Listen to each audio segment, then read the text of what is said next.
Nakakonfine ang kapuso aktres na si Carla Abellana at humihingi siya ng dasal para sa kanyang paggaling. Ipinost ng aktres ang mga larawan ng kanyang dextrose thermometer na may 39.6 temperature at kanyang blood pressure na mababa naman.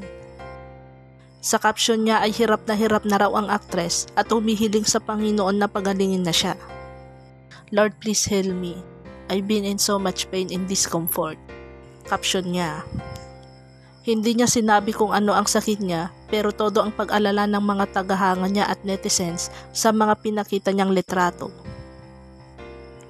Nakakabahala na raw ang BP nito at dasal nila ay hindi chronic disease dahil sa edad nga raw ng aktres ay madalas nagsisimulang maglabasan ang sakit, kaya kailangan talagang magdoble ingat. Inulan siya ng get well soon messages mula sa mga kaibigan, katrabaho at netizens.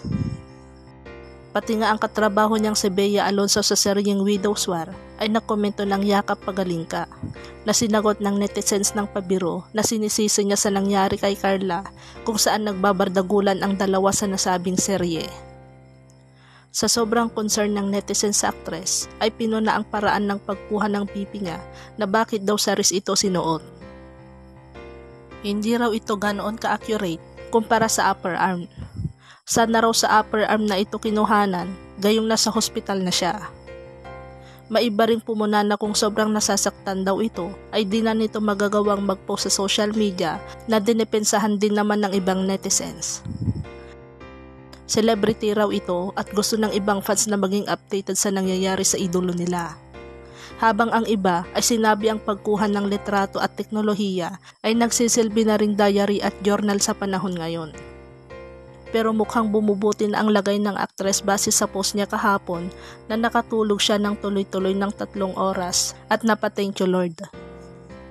Matatandang hindi naging aktibo sa showbiz si Carla Abellana taong 2022 dahil sa pagkakaroon ng sakit na tachycardia, irregular heartbeat at neocardiogenic syndrome kung saan umaakyat ng dugo sa utak pero nahihirapan itong bumalik kaya't prone siya na mahilo at mahimatay.